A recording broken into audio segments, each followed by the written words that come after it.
Buku Laut Bercerita. Jadi buku ini bukan sekedar soal cerita fiktif, tapi bagian dari perjalanan sejarah yang rasanya penting banget gitu buat kita, terutama generasi kita sekarang ini yang kadang bahkan nggak sempat atau nggak mau mengenal sejarah bangsanya sendiri. Jadi gue sempat teringat satu kutipan dari Soekarno, jas merah, jangan sekali-kali melupakan sejarah. Gue mau mulai ceritanya dari sebuah suara biru laut. Jadi kurang lebih suaranya begini. Di hari kematianku, nyalakan apimu, karena satu jiwa yang kandas tak akan menghilangkan rindu pada keadilan. Ya, itu barusan adalah sajak suara biru laut yang cukup menggema dari dasar laut yang rasanya sangat mencapik-campik semesta bahkan sepanjang sejarah peristiwa yang ada di Indonesia ini. Sekarang coba kita bayangkan hidup dalam sebuah pelarian lalu diburu hanya karena menyuarakan sebuah kebenaran. Jadi ceritanya pada tahun 98 ini ada sekelompok mahasiswa yang berhimpun di organisasi. Organisasi itu bernama Wirasena untuk melakukan pergerakan gerilya dan mengkonsolidir kekuatan rakyat untuk melawan rezim otoriter.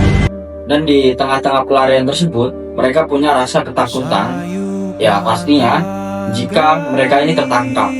Tapi karena mereka tetap punya satu tekad yang kuat, yaitu untuk mereformasi sebuah tatanan kekuasaan agar kemudian menjadi lebih adil dan beradab. Bahkan mereka adalah orang-orang yang dilabeli oleh sebuah kekuasaan ini ya sebagai ancaman, dan mereka juga disebut sebagai pengganggu stabilitas. Bahkan mirisnya mereka juga dicap PKI gitu. Ya, cerita dalam buku Laut Bercerita ini meskipun ditulis dengan gaya fiksi, namun semuanya ini berasal dari cerita yang sungguh nyata, yang menjadi sebuah bukti otentik masa kelak Indonesia di tahun 90-an. Dan hal tersebut pun masih terjadi sampai pada tahun-tahun belakangan ini. Contohnya seperti kasus kriminalisasi terhadap aktivis yang baru-baru ramai tahun 2025 kemarin. Ini isu terhadap Del Pedro Marhen sempat diproses hukum karena ia dianggap menghasut aksi. Dan di 2026 barusan hangat ada Andri Yunus kontras dari aktivis HAM yang diserang dengan air keras.